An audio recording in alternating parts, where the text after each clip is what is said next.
جس نے ایک انسان کو قتل کیا گویا اس نے پوری انسانیت کو قتل کیا، اور جس نے ایک جان بچائی گویا اس نے پوری انسانیت کو بچا لیا۔ سورۃ المائدہ۔ دوستو، آپ کا میزبان ڈاکٹر فرقان حمید TR اردو انکر اسٹوڈیو سے سلام عرض کرتا ہے۔ دوستو، پروگرام کا آغاز بریکنگ نیوز سے کر رہے ہیں۔ ایران کی وزارت دفاع کی جانب سے جاری کیے جانے والے ایک اعلامیے کی طرف آپ کی توجہ مبذول کروانا چاہتے ہیں، جو ایران اور اس کے ہمسائے ممالک خاص طور پر ترکیے کے لیے بڑی اہمیت کا حامل ہے۔ وہ اعلامیہ کچھ یوں ہے۔ ایران کی مسلح افواج کے ہیڈ کوارٹر نے اپنے اعلامیے میں کہا ہے کہ ترکیے، عراق اور کویت کے اطراف ہونے والے بعض ڈرون حملے ایران نے نہیں کیے، بلکہ ان حملوں کے پیچھے ایک اور بڑی طاقت کا کردار ہو سکتا ہے۔ ایرانی حکام کے مطابق امریکہ ایک ایسا ڈرون استعمال کر رہا ہے جسے لوکاس کہا جاتا ہے۔ حیران کن بات یہ ہے کہ اس ڈرون کا ڈیزائن ایرانی ڈرون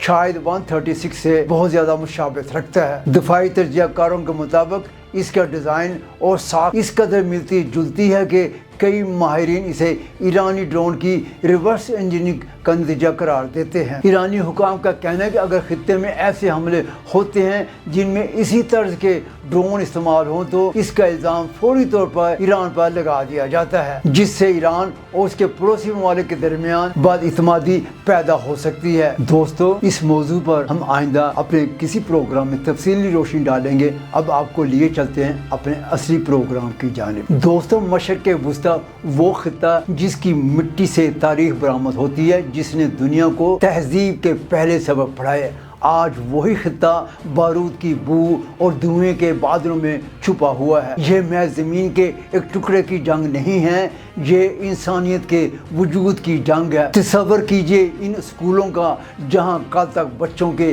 کہکے گونجتے تھے، جہاں قلم کی جنبش سے مستقبل تحریر کیا جا رہا تھا، آج وہاں صرف خاموشی ہی خاموشی ہے، ایسی خاموشی جو ملبے تلے دبی ہوئی چیخوں سے زیادہ ہولناک ہے۔ وہ ہسپتال جو زندگی کی آخری امید ہوتے ہیں، جہاں سفید کوٹ پہنے مسیحا موت کے جبڑوں سے زندگی چھین لانے کی قسم کھاتے ہیں، آج وہ خود قبرستان بن چکے ہیں۔ غزہ کی گلیوں سے اٹھنے والا یہ لہو اب لبنان کی سرحدوں کو پار کر کے ایران کے آنگن تک جا پہنچا ہے۔ یہ آگ پھیل رہی ہے اور اس آگ میں صرف عمارتیں نہیں، عالمی ضمیر بھی جل کر راکھ ہو رہا ہے۔ دوستو، آج ہم جس موڑ پر کھڑے ہیں وہاں خاموشی بھی ایک جرم ہے۔ غزہ میں شروع ہونے والی تباہی اب ایک علاقائی جنگ کی شکل اختیار کرتی چلی جا رہی ہے۔ لبنان میں کشیدگی عروج پر ہے اور ایران کی شہری تنصیبات، اسکولوں اور عوامی مقامات پر ہونے والے حملوں نے ثابت کر دیا ہے کہ اب کوئی بھی حد نہیں رہی۔ لیکن اس عالمی سناٹے میں جہاں بڑی طاقتیں مفادات کی شطرنج کھیل رہی ہیں، ایک آواز ایسی ہے جو حق اور انصاف کے لیے بلند ہو رہی ہے۔ یہ آواز ہے ترکیے کی، یہ آواز ہے صدر رجب طیب ایردوان کی۔ انہوں نے استنبول میں یوم طب کے موقع پر جو الفاظ ادا کیے وہ صرف ایک تقریر نہیں بلکہ پوری دنیا کے نام ایک اخلاقی چیلنج ہے۔ انہوں نے اسرائیل اور امریکہ کے گٹھ جوڑ کو کٹہرے میں کھڑا کر دیا ہے۔ آئیے دیکھتے ہیں کہ کس طرح ترکی نے اس مشکل گھڑی میں انسانیت کا مقدمہ لڑنے کا فیصلہ کیا ہے۔ صدر ایردوان نے جب استنبول یونیورسٹی کی فیکلٹی آف میڈیسن میں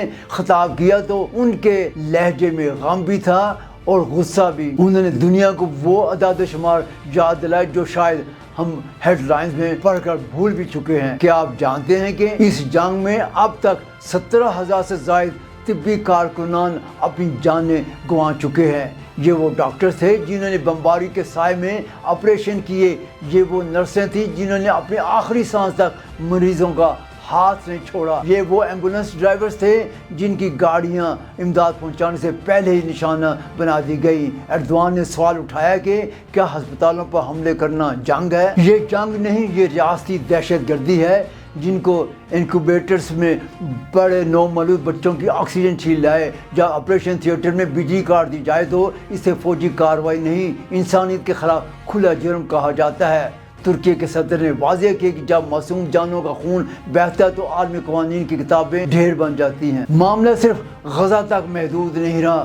صدر ایردوان نے اپنے حالیہ خطاب میں ایران پر ہونے والے اسرائیل و امریکہ کے مشترکہ حملوں پر سخت ترین رد عمل دیا ہے۔ انہوں نے دو ٹوک الفاظ میں کہا کہ ایران میں شہری تنصیبات اور سکولوں کو نشانہ بنانا آگ سے کھیلنے کے مترادف ہے۔ ایردوان کا غصہ اس بات پر ہے کہ عالمی برادری ان حملوں پر خاموشی کیوں اختیار کیے ہوئے ہے۔ انہوں نے استفسار کیا کہ کیا ایرانی بچوں کا خون مغربی بچوں کے خون سے سستا ہے؟ ترکی اور ایران کے درمیان سیاسی اختلافات ہو سکتے ہیں، لیکن جب بات انسانی جان کی آتی ہے تو ترکی کسی بھی جغرافیائی یا نظریاتی تقسیم کو تسلیم نہیں کرتا۔ صدر ایردوان اسے انسانیت کی شرمندگی قرار دیتے ہیں۔ آج کے جدید دور میں بھی طاقتور ممالک کمزوروں کے اسکولوں پر بم برسا رہے ہیں۔ پس منظر میں صدر ایردوان نے اپنے خطاب میں قرآن مجید کی سورۃ المائدہ کی آیت کا حوالہ دیا۔ من اجل ذلك كتبنا على بني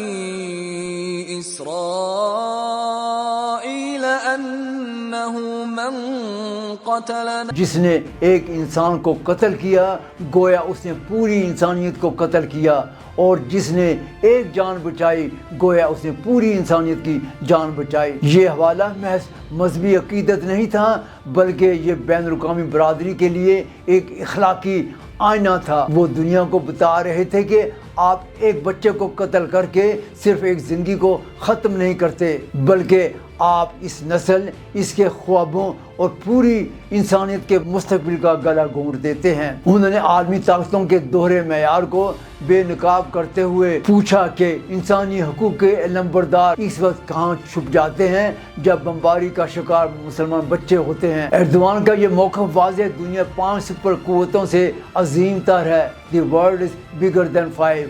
وہ ایک ایسے عالمی نظام کا مطالبہ کر رہے ہیں جہاں انصاف صرف طاقتور کی لونڈی نہ ہو۔ ترکی کی قیادت صرف بیانات تک محدود نہیں ہے۔ انکر نے اس بحران کو روکنے کے لیے سفارتی محاذ پر ایک طوفان کھڑا کر دیا ہے۔ صدر ایردوان جانتے ہیں کہ اگر ایران اور اسرائیل کی یہ کشیدگی ایک باقاعدہ علاقے جنگ میں بدل گئی تو اس کے اثرات صرف مشرق وسطیٰ تک محدود نہیں رہیں گے، بلکہ پوری دنیا کی معیشت اور امن کو تباہ کر دیں گے۔ ترکی نے ہمیشہ مذاکرات کی بات کی ہے، چاہے وہ روس یوکرین جنگ ہو یا اب مشرق وسطیٰ کا بحران۔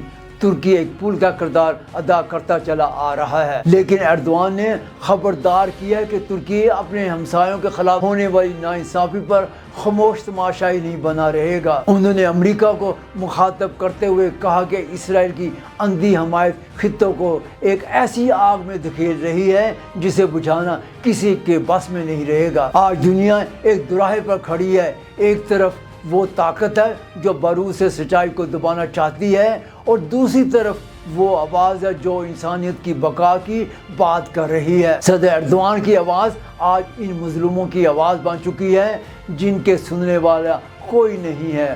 غزہ کے ملبے میں بیٹھی وہ ماں جو اپنے بچے کے لیے رو رہی ہے، لبنان کا وہ زخمی جو ہسپتال کی تلاش میں ہے، اور وہ ایران کا وہ طالب علم جو اپنے اسکول کی تباہی دیکھ رہا ہے، یہ سب آج ایک منصفانہ دنیا کی طلبگار ہیں۔ جنگیں ہمیشہ ختم ہو جاتی ہیں، لیکن تاریخ یہ یاد رکھتی ہے کہ جب انسانیت کا قتل عام ہو رہا تھا تو کون ظالم کے ساتھ تھا اور کون مظلوم کے حق میں تھا۔ ترکی نے اپنا انتخاب کر لیا ہے، اب سوال ہمارا ہے، سوال عالمی ضمیر کا ہے، کیا ہم اب بھی خاموش رہیں گے یا ہم اس آواز کا ساتھ دیں گے جو کہتی ہے کہ ایک جان بچانا پوری انسانیت کو بچانا ہے۔ اسرائیل اور امریکہ کے ان اقدامات نے خطے کو جس نہج پر پہنچا دیا ہے، اس کا علاج صرف سفارتکاری نہیں بلکہ ایک متحد عالمی موقف اختیار کرنا ہے۔ صدر ایردوان نے اپنا مقدمہ پیش کر دیا ہے، اب فیصلہ وقت کرے گا۔ دوستو، اس کے ساتھ ہی ہمارا یہ پروگرام